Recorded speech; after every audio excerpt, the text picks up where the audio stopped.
Welcome everybody to a brand new episode of IDTALK4ED Live, the show for the unsung heroes of education. I'm your host, Kwame Sarfo-Mensah. And if this is your first time tuning into the podcast, I welcome you and I hope that today's episode is one that'll have you coming back for more.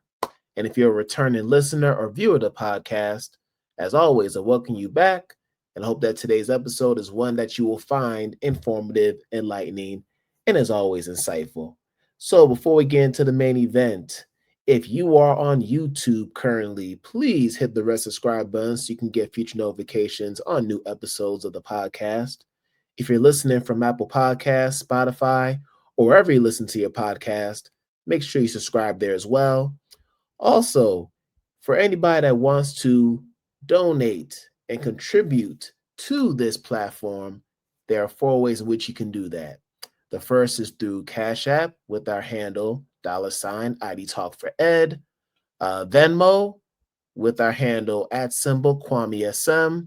If you're on PayPal, you can use our URL paypal.me/KwameSM. And finally, for those who have been listening to the podcast from day one and have been listening over the past 5+ years, please consider becoming a forum member. The forum is our exclusive membership space for the Identity Talk community. Over there, you'll get access to early episodes, access to behind-the-scenes footage, discounts on Identity Talk merchandise, e-courses, and other incentives. So please consider becoming a forum member. And to learn more about it, you can go to our main website at IDTALK4EDucators.com. And for our readers, if you're looking for another book to add to your library, please consider adding Learn to Relearn, Supporting Identity in the Culture Affirming Classroom.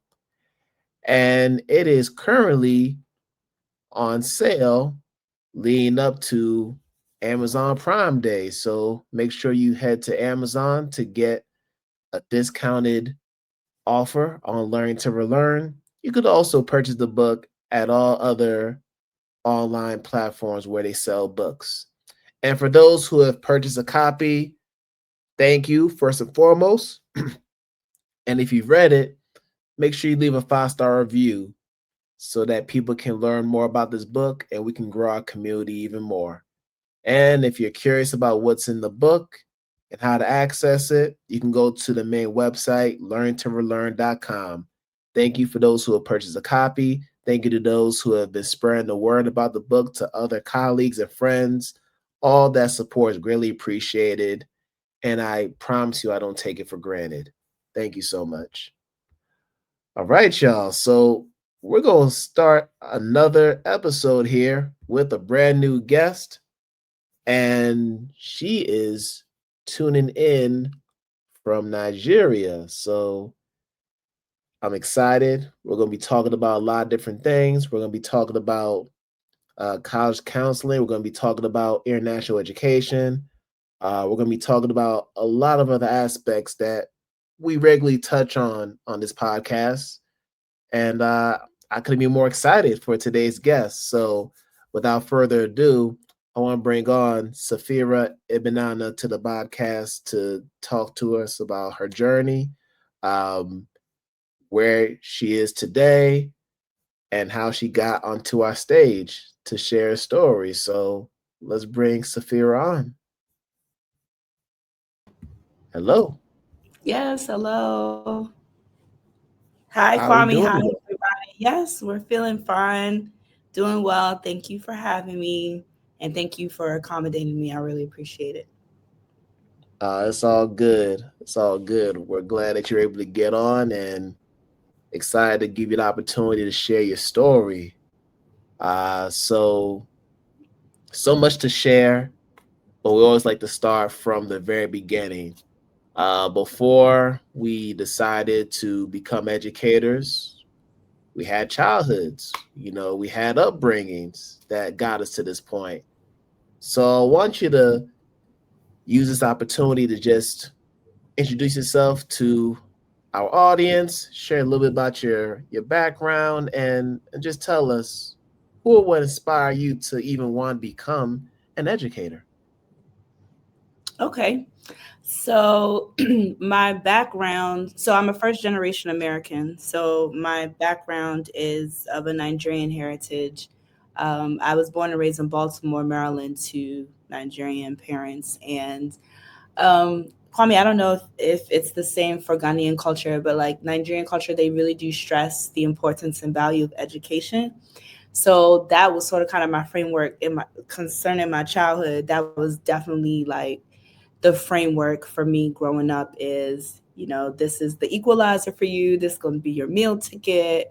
Um, yeah, you kind of got to be number one in your class, which I was for, up until senior secondary, I was. But I'm grateful for that foundation, to be honest, because it's still, I guess it was innate, it's still with me today. And basically, what happened was, I was charted to be a medical doctor, and I took some time off when I uh, entered university. I took some time off and just really started exploring, the society in which I live and, some of the problems. And I did a lot of community service type projects, fundraising for liberal organizations in Washington, D.C. And I noticed that a lot of people were griping about the youth, and they were talking about how disrespectful they are and how they misbehave and this, that, or the other. And for me, I just wanted to know why they're like this. I had some time on my hands as a young adult. I wasn't in university, still trying to explore, figure myself out. And so I started substitute teaching at DC public schools, and I started to see the misbehavior and the disrespect that people were speaking of, but I also saw the root causes of that quote unquote misbehavior. I saw the neglect.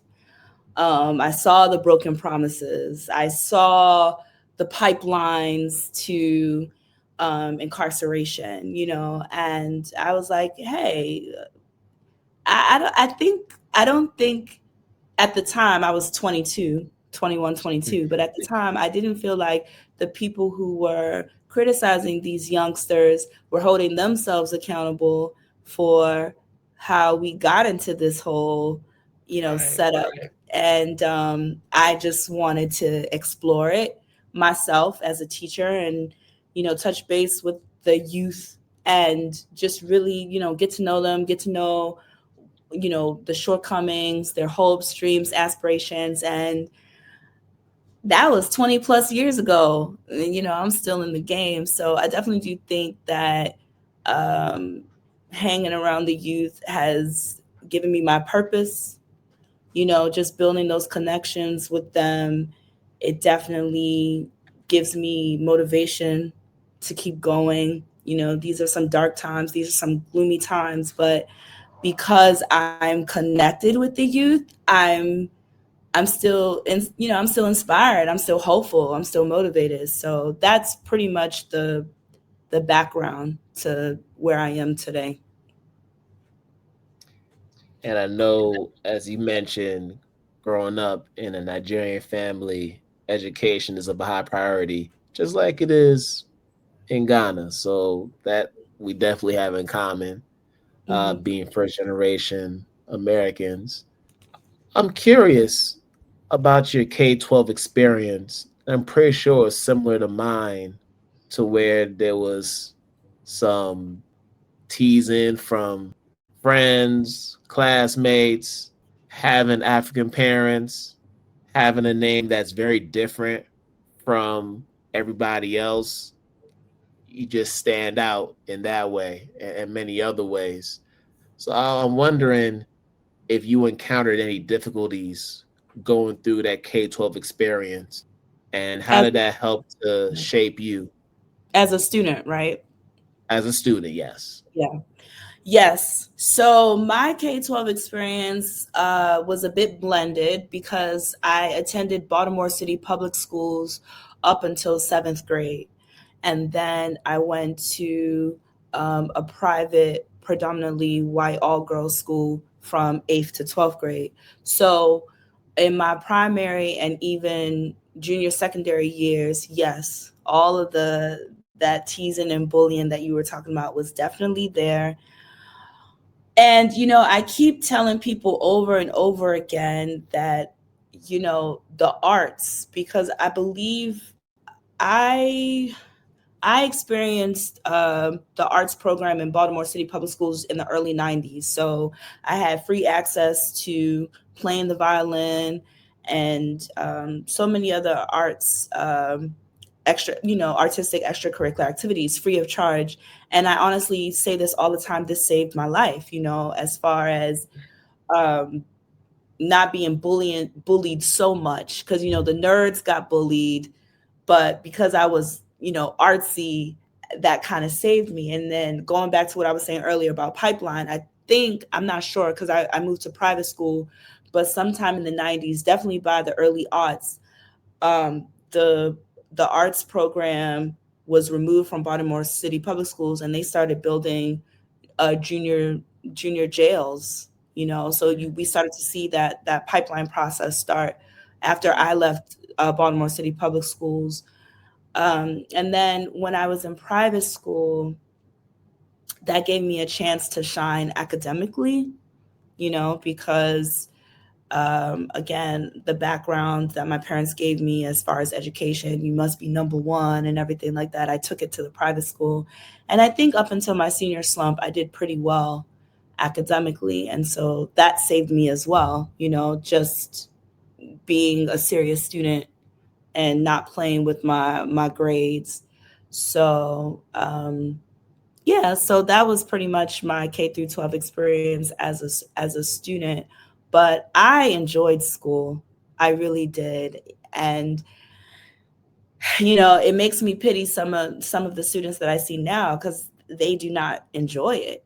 And that wasn't my experience. So I do try to make it fun, and I do try to relate the topics, that whatever I have to relate to them, I do try to relate it to their present life. Otherwise, there's not going to be an interest or an engagement there. No, I hear you on that. Definitely hear you. So you go through your K-12 experience, and as you're going through your time in college, ultimately you discover this path of education.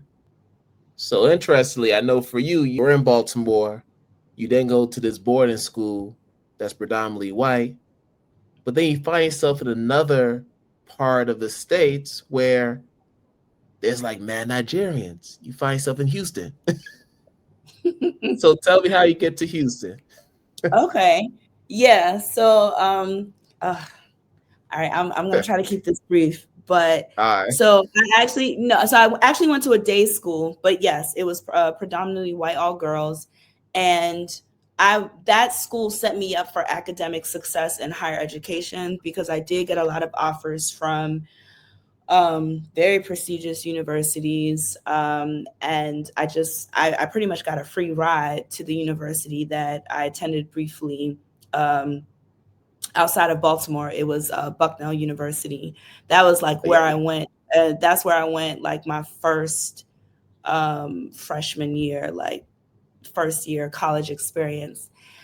And it was not a fit for me socially. Lewisburg, Pennsylvania is nothing like Baltimore, Maryland. I think the population there is like 2% Black, and most of the Black people there were from like a prison or something. So I was just Yeah. kind of like, yeah, no, this is not the best fit for me. So I actually only lasted like 1 year there, and Oh wow. I was a super duper senior. I did a lot of what do you call it? I did a lot of core credits at community colleges in the Baltimore metropolitan area, but I eventually graduated from University of Maryland College Park. I wasn't your typical 4-year undergraduate student. I was hustling, I was working, I was all over the place, but I finally obtained my bachelor's in English, and then I minored in Spanish. And I like that same. So I graduated in May, and then that August I was in the classroom, Prince George's County. Mind you, PhD. when I was finishing my bachelor's, I was simultaneously subbing for Washington D.C. public schools, D.C. public schools. So I don't count the years as a permanent substitute on my CV, but I was teaching as early as 21 years. And what happened was, what brought me to Houston was marriage and a child. And so that's when I really started my K through 12 teaching experience in Houston. That's because I think I did 1 year in Prince George's County, and then I did the rest in Houston. So that's where I, got the bulk of my K through 12 teaching experience in the US before I went abroad. It was in Houston. And then, while being in Houston, I know you did spend some time in academia. So what was that experience like, being in that realm? Yeah, so the experience for me being in that realm was taking advantage of the minor in Spanish, Okay. because what happened was I did K through 12 up until I had my son, and then I was a stay-at-home mom for about 2 years. And when I got back into the classroom after my son, it was higher ed.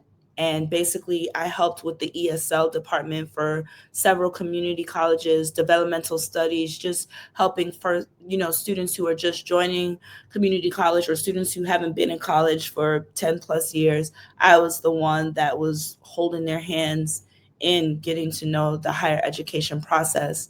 I then worked full time for a private university in Houston, ran by uh, Turkish people.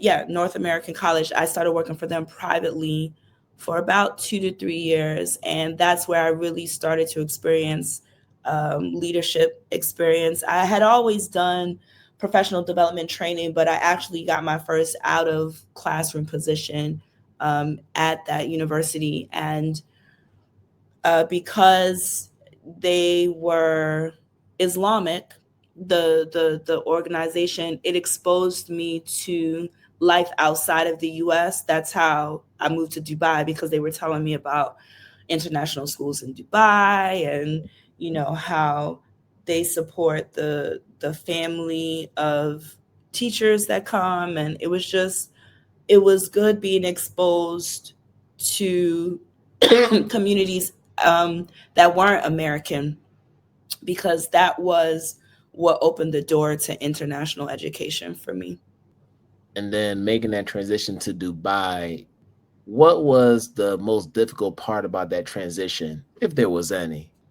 No, there was definitely challenges. I would say the most difficult, I would say, yeah, the greatest challenge for me transitioning into Dubai was sexism. If I can just be honest, it was sexism. I had always, prior to then, prided myself off of my intelligence, off of my competence, and even when I was hired for the educational institutions in Dubai, they acknowledged my intelligence, they acknowledged my competence. But when it came to teaching the students, there were some challenges as far as them taking me seriously. I taught in Dubai for 8 years. I never taught in a co ed setting. I never taught in a co ed setup. So 5 of the years were Emirati boys, and then 3 of the years were Emirati girls. And so those first few years teaching Emirati boys, I don't think they really took me as seriously initially as their educator. I think the exposure that they had, and I'm just being fair, because you have to understand the context that you're in to understand Yeah. why certain behaviors occur, right? So I'm looking at the context that I'm in. I'm a black female teacher for Emirati male students, and most of their exposure to Black women prior to me was the help, Yeah. was the help. Um, what they see on social media, what they see in hip hop. I remember when I first entered the classroom, they were asking me if I listened to Nicki Minaj, do I twerk, and so these were things that took me aback because I was like, I'm your teacher. I'm here to teach you English. I'm not here to talk about, hip hop. And so it took me affirming their identity, going back to like one of the things you mentioned in learning to relearn, affirming their cultural identity as, Arab young men in an Arab world. My initial approach as an English teacher was English only, no Arabic, and I learned through trial and error that was off-putting for them. It was Mm. off-putting for them, and they didn't really respond well to that rule. They always greeted me in Arabic when they would enter my classroom, and initially I would ignore them because I'm like, that's Arabic, no Arabic in my class. And then one time they said, assalamu alaikum, and I said, okay, malaikum assalam. And they melted, like they warmed up to me a little bit. They're like, oh, okay, you're using Arabic. Got Okay, cool. And so, I was like, oh, so I've been fighting with these boys for 6 months, and all I had to do was just greet them in Arabic, So I think once I showed them that I do appreciate their culture, I do appreciate being there, then they finally came around and started warming up to me and starting to pay attention to me. So that's definitely a story that I share in any interview, in any talk, is about how I had to like yield. I had to yield a little bit to to overcome that challenge of perception. And they did learn a lot. They learned from me. Any international student that I come across that has certain perceptions of Black Americans and Black American women, I tell them the history. I tell them the history. They like to, some students, they're very curious about using the N word, and I tell them the history about the N word. Um, when they talk about twerking in hip hop, I let them know like not all Black American women, twerk on command. So I also used that. Safirah means ambassador, by the way, and I didn't learn the Arabic meaning until I met the Turkish people, and I moved to Dubai. Safirah is also a Hebrew name, like sapphire. So I didn't know about the Arabic meaning, which is ambassador. So when I went to the Gulf, I felt like I was an ambassador. I felt like I had to let the people know whatever you're seeing on TV about Black America, that's not me in the flesh. I can let you know how I am and what my Mm-hmm. thoughts are and what my beliefs. And so I definitely do think I served a meaningful purpose in that way while I was there. No, that's incredible. Um, Being able to have that connection with the boys and then eventually changing the culture around as a result. So you did that for 5 years with the Emirati boys, right? Boys. And then I switched to the girls. Yeah, Switched to the because girl. I switched to the girls. I wanted to contrast briefly, but first of all, do I want to say it was a privilege teaching them? I think the reason why I want to say it was a privilege teaching my male students in the UAE is because they actually are slated to be successful. I think in the US, when I was teaching my students, I had this, my pitch was, you need education. That was the same pitch that my parents gave me. You need education. This is the equalizer. This is the meal ticket. So, Mm-hmm.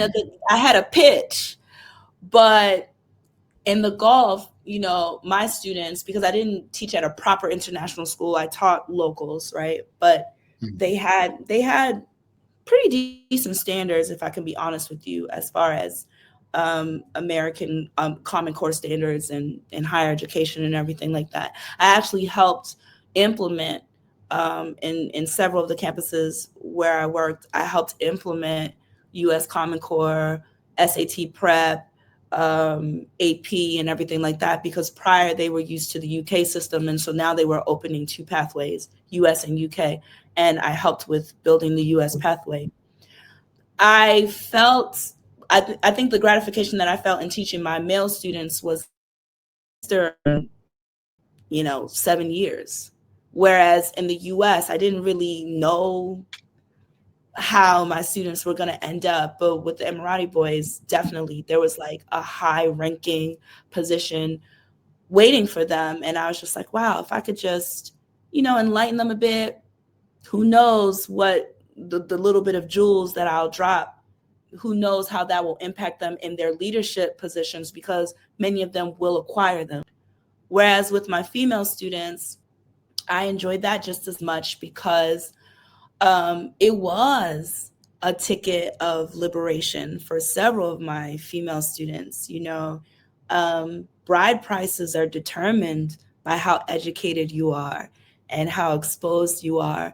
And a lot of my female students, they weren't even thinking about marriage. They weren't even thinking about starting a family. So they were fortunate enough, some of the female students that I taught, they were fortunate enough to have supportive fathers that were like, look, if you want to study abroad, if you want to get your education out of the way before marriage, you can. And so they ate everything that I gave them, because That's they big. really truly saw it as empowerment. They saw it as leverage. And so that definitely, I enjoyed that.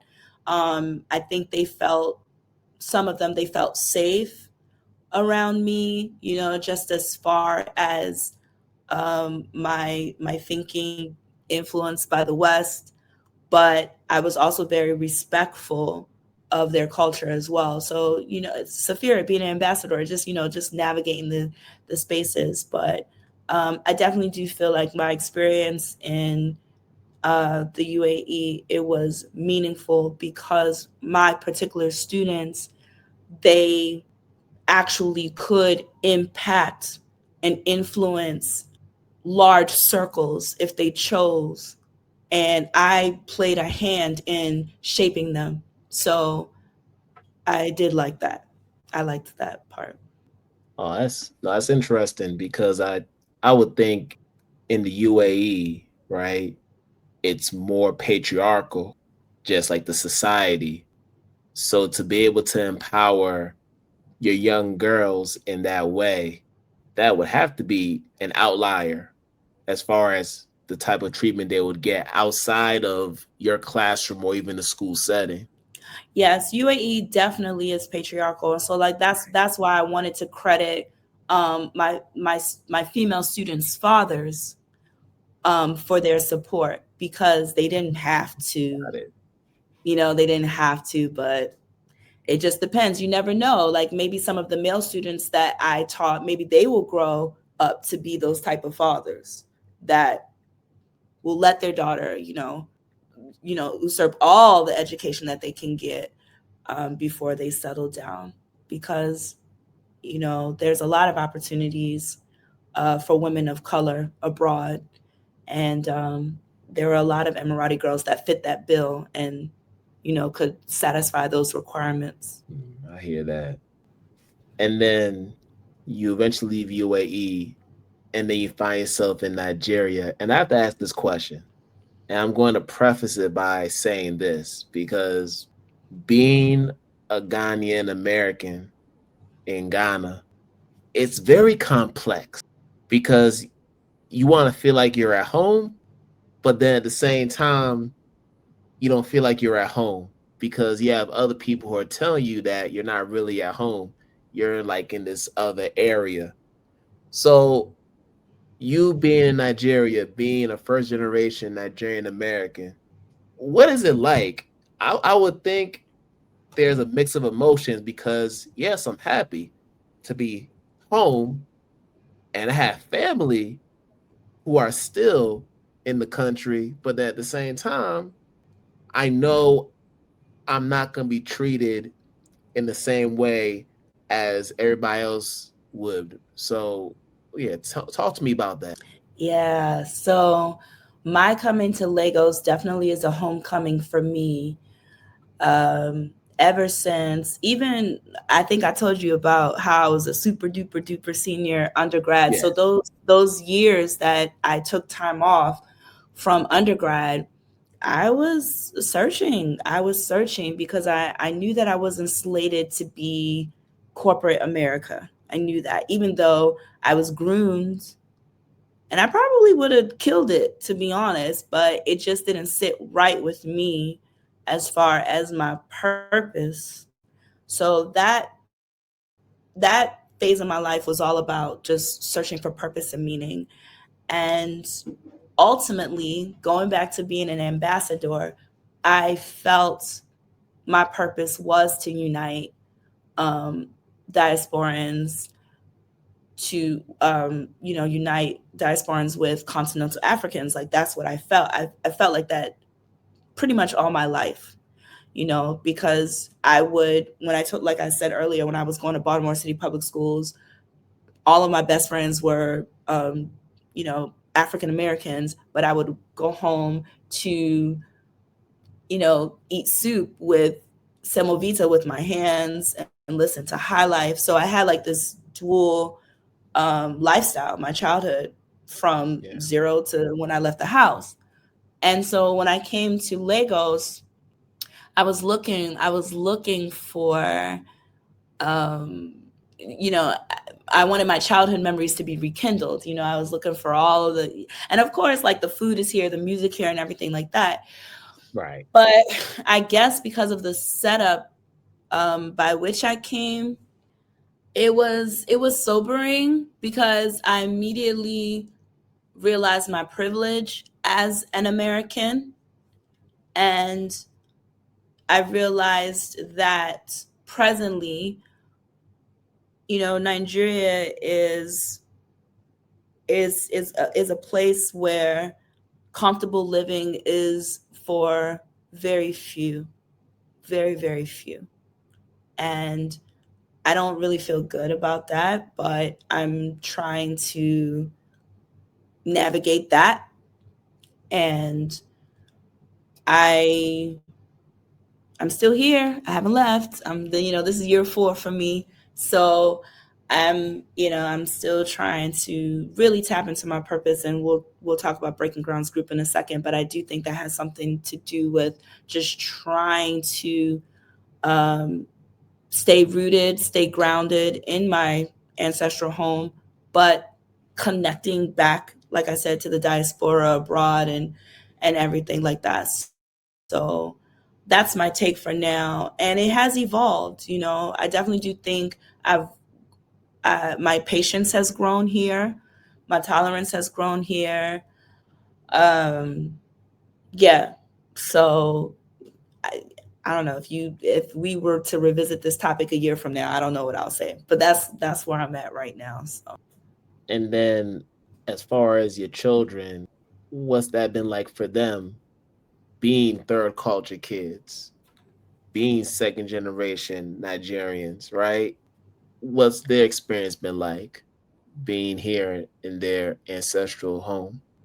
that's such a good question, and I would have no problem letting my firstborn answer that on his behalf. But in full honest transparency, when you are raised in Dubai, which is a playground for children, I will give UAE credit where credit is due, and um, UAE definitely provided a safe, kid friendly environment for my son. I raised him there from the ages of 3 to 11. So for him, Mhm. that's his home, and that's the third cultural element to his life, because I was born and raised in America. His father was born and raised in Nigeria, but he was raised in Dubai. So that's the third cultural element. Moving to Lagos when you're raised in Dubai, me, I had all this hope, I have all this resilience, But for someone who's, used to 4 or 5 star hotels on holidays, um, Mm. yeah, Legos really wasn't it. So, Yeah. um, and we've been going back and forth about it. He's 14 now, so he will soon become a young man, and he's getting out of that childhood mentality, and he's getting into more of a teenage young adult mentality. So he's just understanding, like, life is not fair.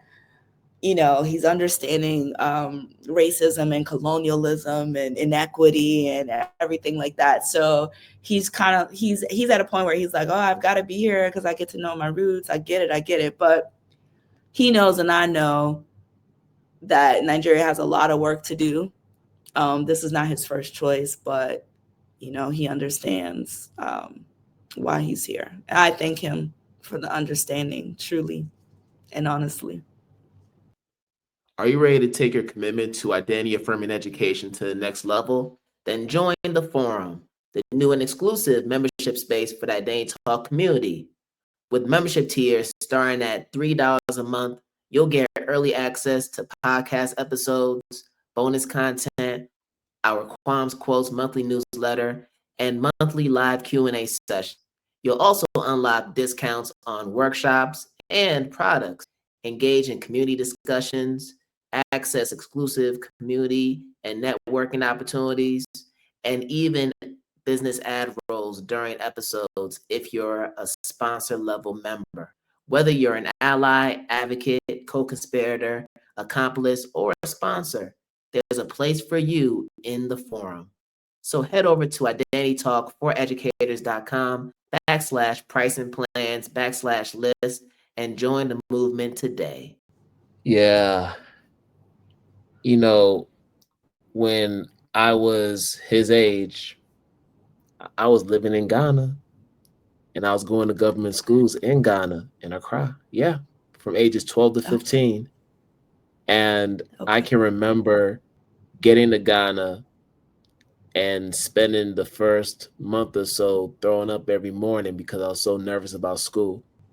Um, and I didn't really want to be there because I was missing my friends back home. But after a while, you start to get into your groove and you start to realize like how special it is, even though the lights can be out hours at a time and the school days were super long and every teacher was waving a cane at you and would make you do all kinds of things. Yeah, I lived it. I still got the scars to prove it. But I do believe that it helped me to be at the place that I'm in today. So I definitely value that education. So all that to say, I can empathize with your elders. I've been there. I'm gonna play this clip for him. I sent him to a Nigerian local school for 1 year, and I what the reason why I withdrew him and started homeschooling him wasn't necessarily because of, I mean, there was mild bullying, which is to be expected. I mean, he has an American accent, but it wasn't that. I think it was just kind of the teaching, the pedagogy, like the teaching practices. It was a bit dated for Traditional. us. Yeah. And yeah, no, like it Yeah. was really messing with his mental health because he's a creative.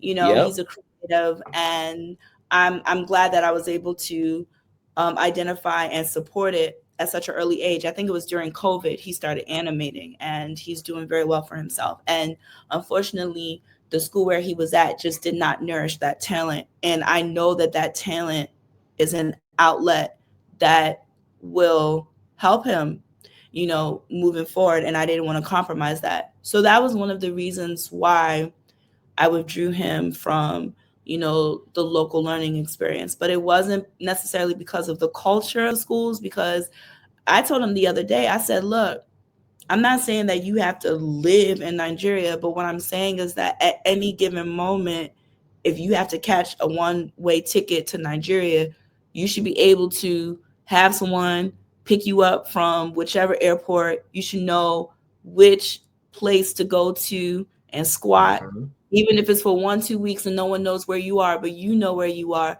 That's why you're here, to get acclimated, because this is your home, whether you like it or not. And this place will never deny you. You can have an expired Nigerian passport and come to Nigeria. So, you need to know how to navigate this place, because sometimes this world is unkind and sometimes this world is uncertain. But one thing that is certain is you got some properties and you got some homes here, you got some places to go to. That's certain. You need to identify them and know how to, because he can't be in his 20s saying, "Mom, how do I get here or how do I get there?" Like, no, you should be able to go online, go to an airline, purchase some tickets to an airport, have somebody's phone number in your phone, make a phone call, have somebody pick you up from the airport. I'm talking to him like this now at 14. And so when I decided to take him out and say, "Hey, I got you. I'm gonna homeschool you," that's what birthed Breaking Grounds Group, because Mm. the privilege is the US passport, right? And I'm fortunate because some of my clients, they have foreign passports. They have US passports, they have UK passports, so we don't have to deal with the immigration wahala like as we're looking at university prospects. My son has a US passport. So as we spoke before recording, there's schools in my home state of Maryland that accept homeschooled students. So there's always going to be an admission. This is Yeah. something that I know from my expertise and from my experience that my clients don't have. People were clutching their pearls when I told them I'm homeschooling, not knowing that there are US universities that accept homeschooled students. And so Hmm. then I started thinking to myself, okay, I definitely know that my son could get into like the state schools in Maryland, which I don't mean to brag, but Maryland is a top performing state when it comes to education. So even a state school at Maryland can do better than, top tier private school, I mean private universities in other states. So I was like, yeah, he could Yeah. just go to a university and then from there branch off if he wants to do his master's. Um, and so when I started drafting his portfolio, I was like, okay, academics I have down, sports I have down, music I have down. But what about creative? What about performing arts? What about community service? Like these were some of the things I was looking for in Nigeria. Like, where can kids do community service? Because I know Mm. that universities like to see that.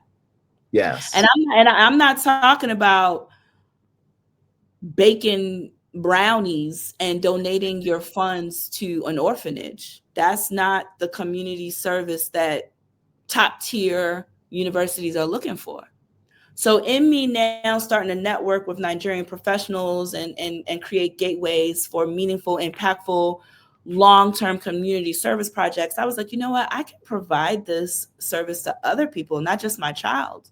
And there is a trust worthiness that comes with me because I schooled abroad, because I was raised abroad. So I definitely want to take advantage of that because that's what sets me apart from a lot of my competition.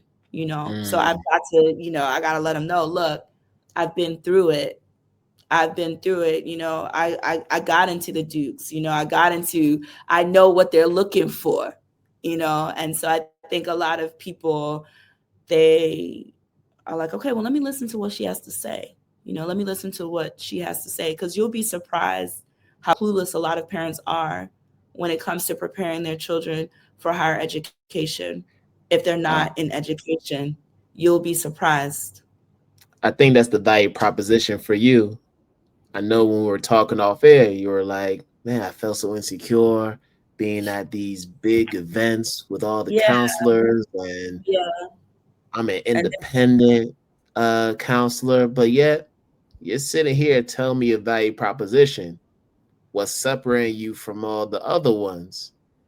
And for you to have the experience of teaching abroad, for you to be able to have that ability to leverage your networks and relationships in order to forge different internship or work study pathways for your students so they can gain that volunteer experience and community service, which they can then add to their portfolio for university. That's valuable. You don't find that with every counseling firm or individual counselor.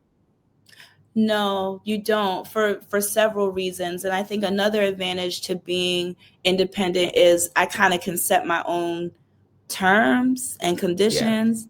I really do feel the plight of school counselors because their clients are like thrown at them. They don't really have a choice as to who they can take and who they can dismiss.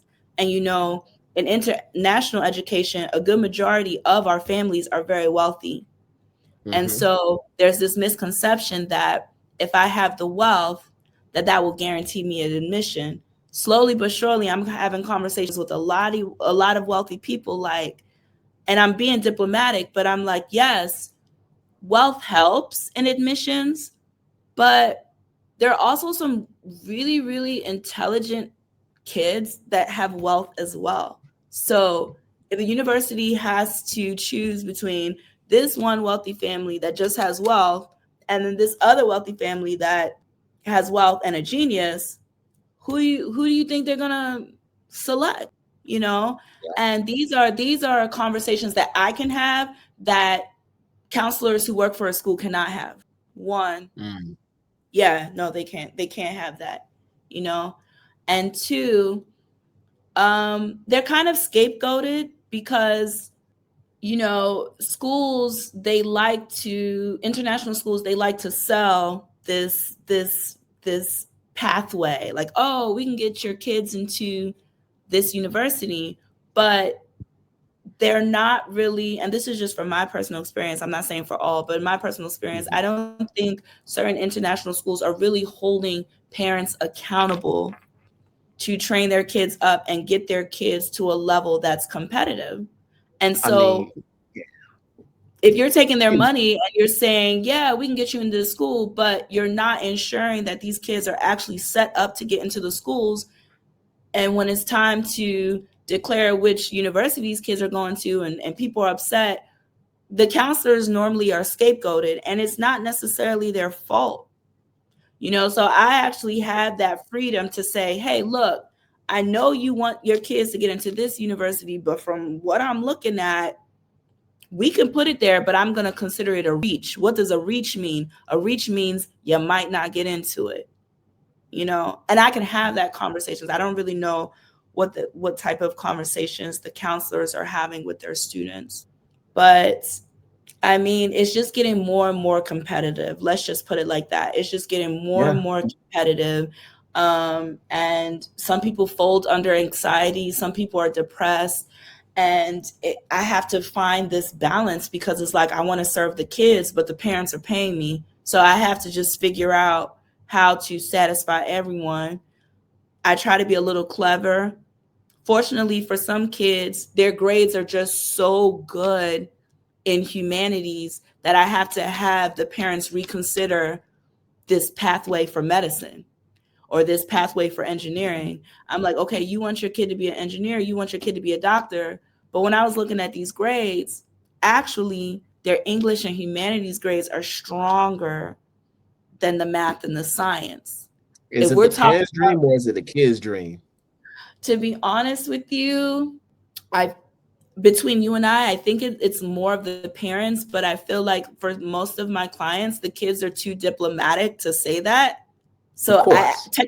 technically I don't know, but that's what I'm sensing. But what I let Hmm. everyone know is that you may want to be a doctor, but if your grades are looking like you should do political science or you should do this, then why don't we go this route just to get you into the university, and then you can switch if you want. That's one thing I like about US pathways. Even though I see the appeal to UK pathways, I'm learning UK. We talked about that earlier.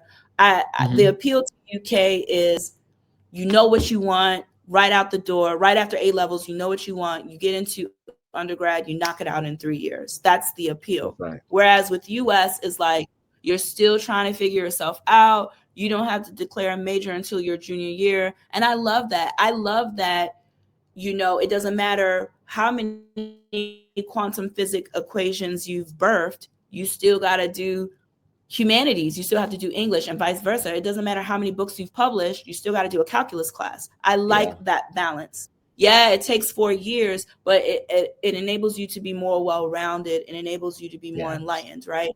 So what I tell my clients is that, what why don't we go with the stronger chances based off of what's on paper? You want to get into Mm. medical school, but the paper is showing that maybe you should be an author, maybe you should be a Yeah. poet. Let's Yeah. go the English route, get in, and then, if you want to become a medical doctor, you're in. You can switch. But don't go the medical pathway. All your other competition, they're getting 96 out of 100, they're getting 98 out of 100. You got an 89 out of 100, and you trying to apply for it. I don't think that that's I don't think that that's the best way, cuz me, I don't like wasting people's money. I don't like wasting people's time.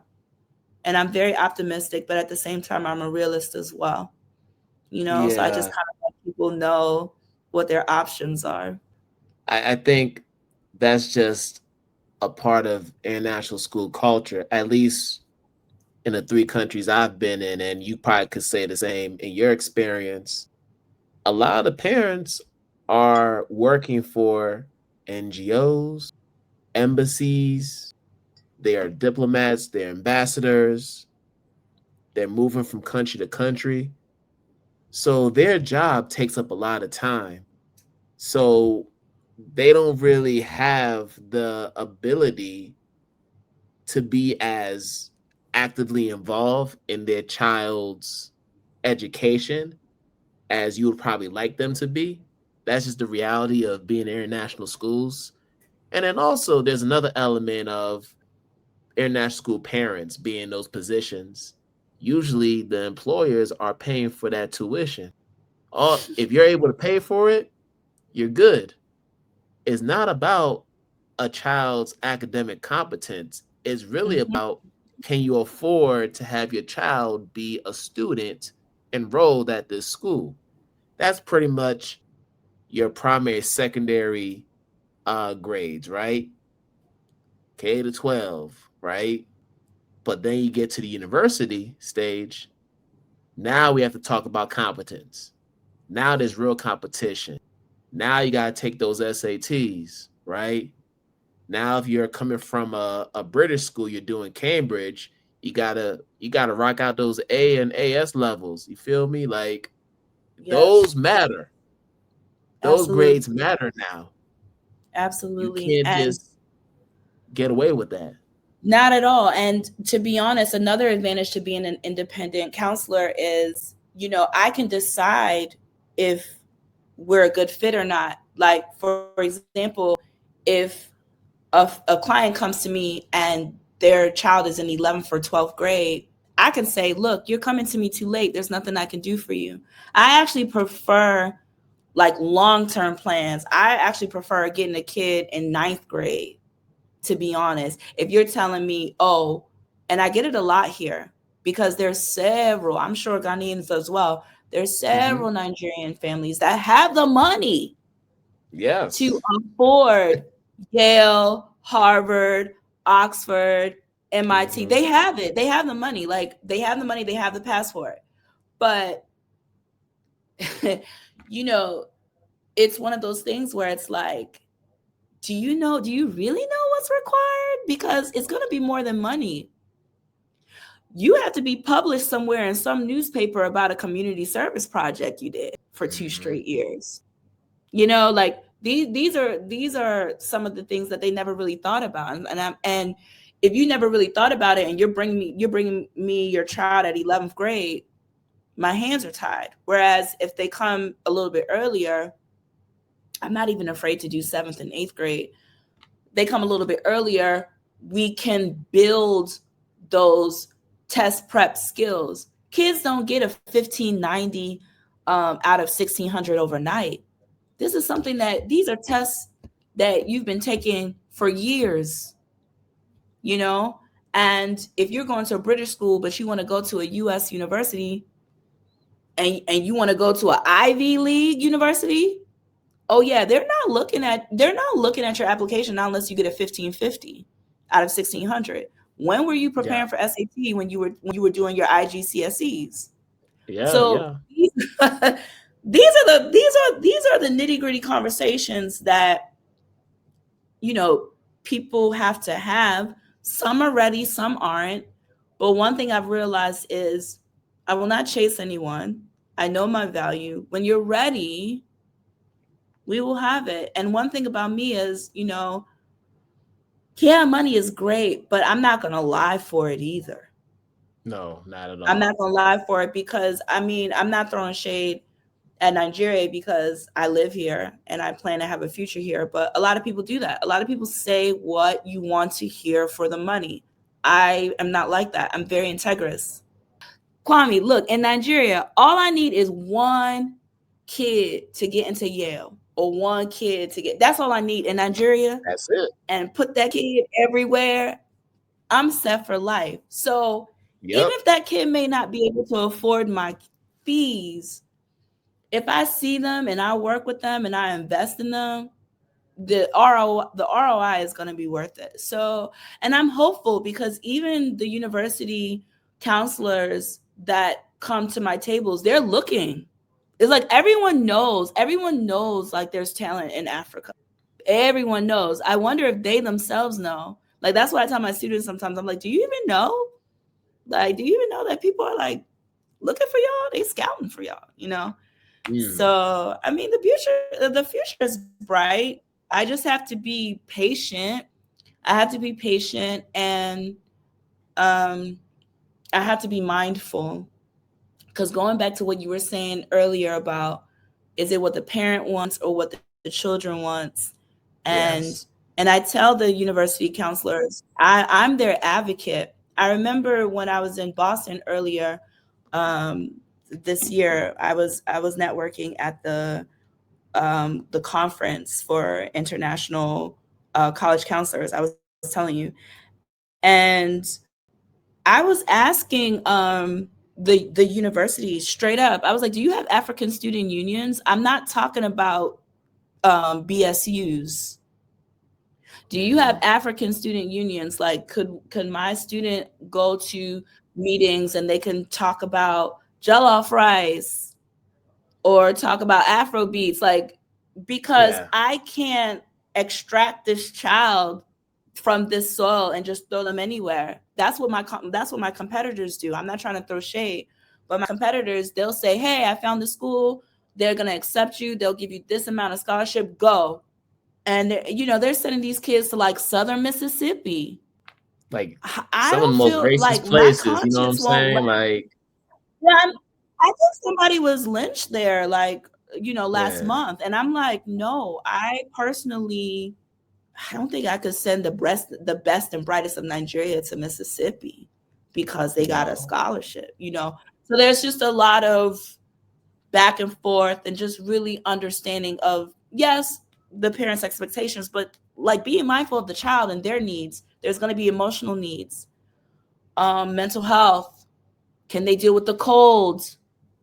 Can you deal can you deal with not having a local food for 90 days? Like, so these are the type of, do you know how to cook? Can you cook your food?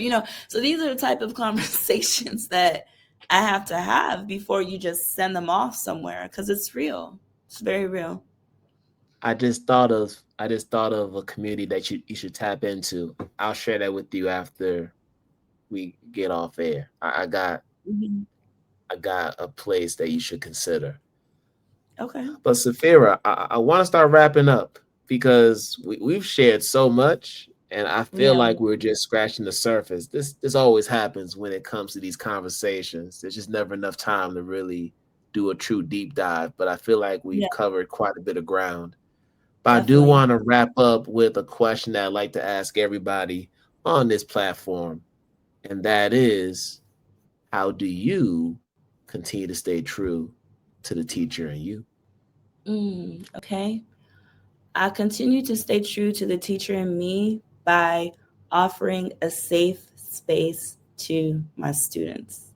I think that is my superpower as an educator is my ability to empathize.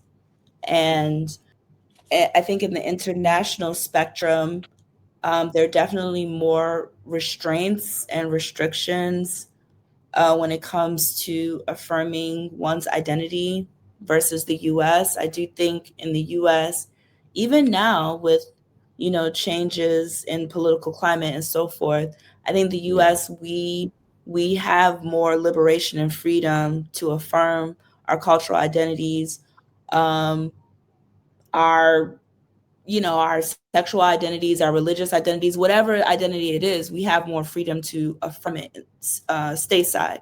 Whereas internationally, I don't really see that freedom and that liberation as much. But even without me advertising, I don't advertise. I don't break any laws in my host countries or anything like that. But I think there's an aura that I give where it's like I don't judge.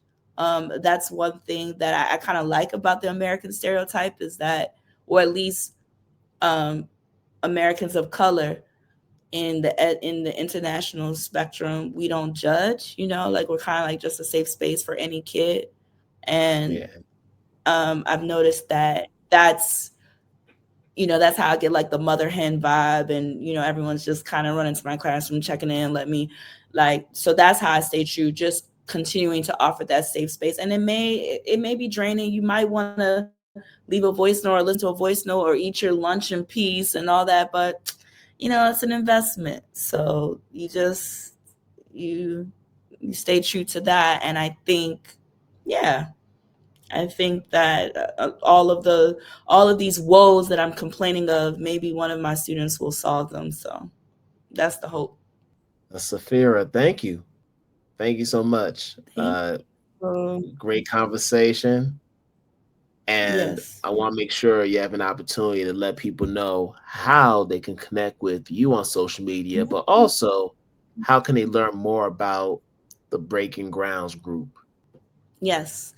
Thank you. So, Breaking Grounds Group is three separate words. I'm on Facebook and Instagram. So, my handle on Instagram is at Breaking Grounds Group. And you could just you could just search for Breaking Grounds Group on Facebook and I'll pop up. Hopefully, before I make it to my next networking event later this month, I'll put a webinar on YouTube.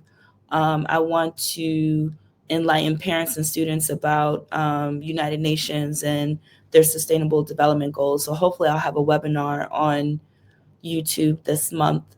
But Breaking Grounds Group, we're beyond college counseling. I also do teacher training. It could be virtual or in person. And I also do instructional design. Like I also design virtual modules to help workforces train their staff, because that's definitely something for a developing nation. That's definitely something that HR will require when they're onboarding new hires and things like that. So I provide those services as well. And yeah, I mean, I'm still growing. So obviously, whatever feedback I get from the people that I communicate with henceforth, that might shape me in different ways. But yeah, if you're on either Instagram or Facebook, or you'll see my developments. So All right, make sure y'all connect with Safira, and I'll be sure to put all this information in the episode notes. So, okay, we're going to wrap up another episode of My Daily Talk Educators Live. And on behalf of Safira, I'm wish you all good morning, good afternoon, good night wherever you are in the world. And we're going to do this again another time. Peace out, everybody. Peace out.